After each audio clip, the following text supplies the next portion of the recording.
Hai, kali ini berjumpa dengan saya kembali pada pertemuan pertama untuk materi informatika kelas 10 SMA, yaitu algoritma dan pemrograman. Bersama saya Heribertus Heri Istianto. Di bagian yang pertama ini saya akan menyampaikan terlebih dahulu untuk capaian dan juga tujuan pembelajaran yang akan dipelajari oleh para siswa pada bagian ini.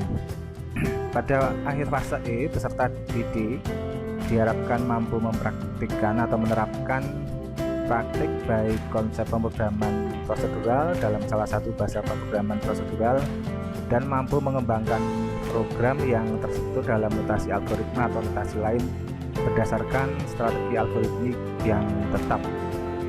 Kemudian di bagian ini para siswa diharapkan dapat menulis algoritma dengan notasi algoritmik yang diajarkan di kelas.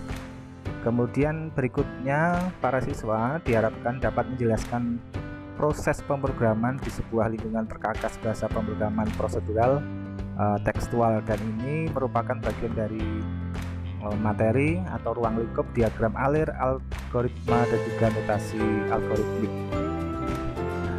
Jadi sebelum para siswa masuk ke bahasa pemrograman, biasanya saya terlebih dahulu menyampaikan materi tentang algoritma agar ini menjadi pemahaman bagi siswa, supaya para siswa juga dapat berpikir sistematis, kemudian runtut, dan dapat menyelesaikan persoalan-persoalan yang ada di dalam bahasa pemrograman. Nah, di bagian awal biasanya saya menyampaikan kepada para siswa untuk masuk ke dalam algoritma supaya menyebutkan langkah-langkah atau tugas-tugas apa saja yang Anda lakukan dari pagi hingga malam hari ini. Tujuannya adalah supaya para siswa dapat menyebutkan aktivitas secara urut, ya, kronologis dari waktu-waktu dari pagi, siang, dan juga malam. Silahkan para siswa sebutkan langkah-langkah ini. Kemudian saya juga menyampaikan sebagai intro atau pengantar supaya para siswa membayangkan atau mengimajinasikan perjalanan dari tempat asal, dari rumah atau kos menuju ke sekolah. Nah, kemudian saya berikan beberapa pernyataan di sini. Yang bagian pertama, naik sepeda lewat jalan A sampai sekolah, mandi, memakai seragam, dan juga sarapan pagi.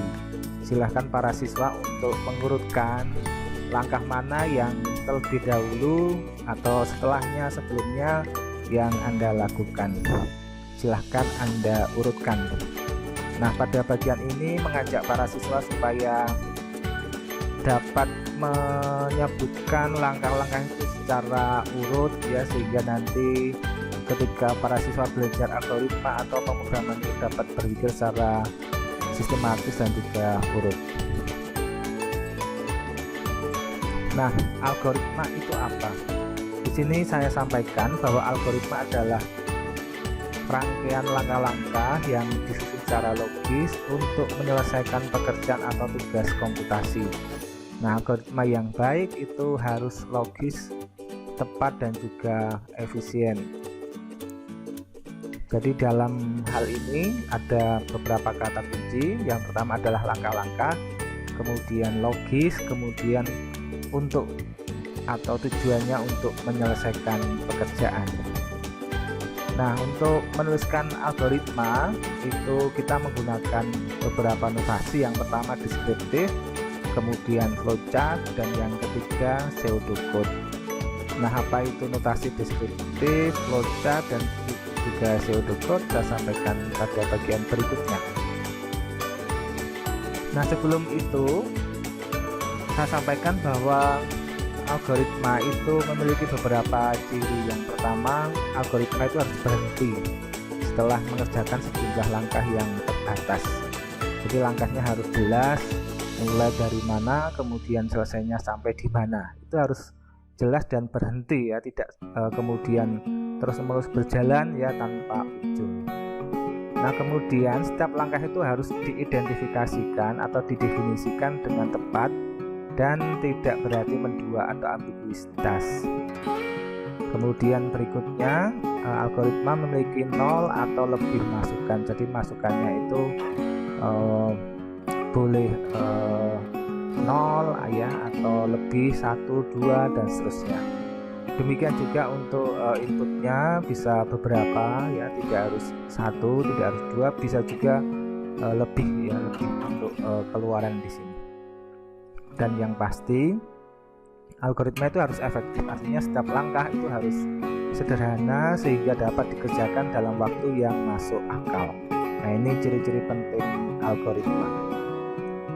Nah, untuk yang bagian pertama saya jelaskan bagaimana menulis algoritma itu dengan deskriptif ya. Algoritma dapat dituliskan dengan deskriptif, artinya menuliskan langkah-langkah itu secara urut-urut ya. Ini artinya seperti kalau kita hanya bercerita tadi yang menyampaikan perjalanan dari rumah sampai dengan sekolah, langkah-langkah itu apa saja diceritakan dalam bentuk poin-poin ya. Misalnya kita ingin menghitung luas segitiga. Nah, langkah pertama apa gitu ya, itu bisa kita definisikan, bisa kita deskripsikan. Bagian pertama itu mulai, kemudian masukkan alas dan tinggi, kemudian hitung luas ya, rumusnya setengah kali alas kali tinggi, tampilkan luas dan selesai. Nah, ini rangka-rangkanya secara urut ya, tidak kemudian mulai kemudian tampilkan luas dulu, tidak ya. Jadi ini harus urut. Jadi sebelum kita menghitung luas itu harus ada input alas dan juga tingginya, baru kita proses hitung, kemudian tampilkan luas dan juga selesai. Nah, para siswa dapat membuat algoritma dengan deskriptif untuk menghitung rumus-rumus dalam rumus-rumus matematika atau dalam pelajaran fisika atau kimia dan seterusnya. Kemudian yang kedua, notasi algoritma juga dapat dituliskan dengan flowchart. Nah, apa itu flowchart ya? Flow itu aliran, chart itu gambar atau diagram. Jadi di sini flowchart adalah diagram yang mewakili kumpulan dari instruksi atau perintah atau langkah-langkah. Nah, algoritma itu jadi dapat dituliskan menggunakan flowchart, menggunakan gambar-gambar, dan simbolnya itu ada beberapa. Nah, yang pertama simbol terminator itu oval ya, ini merupakan simbol untuk awal atau akhir ya sebuah program. Kemudian yang kedua, jajar pinjang, itu adalah simbol untuk input atau output. Simbol ini menggambarkan masukan keluaran dalam program. Kemudian arah garis arah aliran program ya, atau garis aliran program ini menggambarkan aliran program. Untuk arah ini bisa ke kanan, ke kiri, ke atas, ke bawah. Kemudian berikutnya persegi panjang merupakan simbol untuk proses yang menggambarkan proses yang ada di dalam sebuah program. Kemudian yang terakhir di sini adalah untuk decision atau keputusan atau percabangan. Simbol ini menggambarkan pilihan selanjutnya dari kriteria yang ada. Nah, ini kalau di dalam pemrograman ini bisa nanti untuk pilihan seleksi atau dalam perulangan ini juga biasanya digunakan. Nah, ini beberapa simbol yang ada dalam flowchart ya untuk menuliskan algoritma. Nah, ini contoh algoritma dengan flowchart untuk menghitung luas segitiga ya. Jadi pertama tadi mulai, kemudian masukkan alas dan tinggi menggunakan simbol jajar pinjang, kemudian arah aliran program ke bawah. Berikutnya proses menggunakan simbol persegi panjang untuk menghitung luas, masukkan rumus luas di sana yaitu setengah alas kali tinggi, kemudian tampilkan luas dan bagian akhir selesai. Jadi untuk mulai dan selesai sama simbolnya, yaitu menggunakan oval. Kemudian yang ketiga, menuliskan algoritma juga dapat dilakukan dengan pseudocode. Jadi pseudocode adalah rangkaian instruksi yang menggambarkan langkah-langkah untuk menyelesaikan permasalahan. Nah, pseudocode itu tidak sama dengan bahasa pemrograman, dan ini menurut saya ini lebih sederhana ya ketika kita menuliskan algoritma. Namun cara penulisan pseudocode sama dengan tulisan kode-kode bahasa pemrograman. Jadi ada kata, word gitu ya, wordingnya itu diambilkan dari bahasa pemrograman. Nah, untuk memudahkan pembacaan, perintah-perintah dituliskan dengan huruf kapital kemudian variabel dituliskan huruf kecil, dan pesan-pesan dituliskan dalam kalimat ya. Jadi cara yang ketiga itu menggunakan pseudocode. Nah, contohnya di sini algoritma dengan pseudocode untuk menghitung luas segitiga. Jadi sini ada start, kemudian untuk mulai, kemudian inputnya tadi alas menggunakan masukkan alas dan gigi, kemudian ada proses hitung luas sama dengan setengah kali luas kali gigi, kemudian tampilkan luas itu menggunakan kata output, dan untuk selesai menggunakan end ya. Jadi di awal start kemudian end. Kemudian tadi sampaikan bahwa untuk kata-kata yang digunakan dalam bahasa program itu menggunakan huruf kapital, sedangkan variabel contohnya di sini adalah alas, tinggi dan luas itu menggunakan huruf kecil.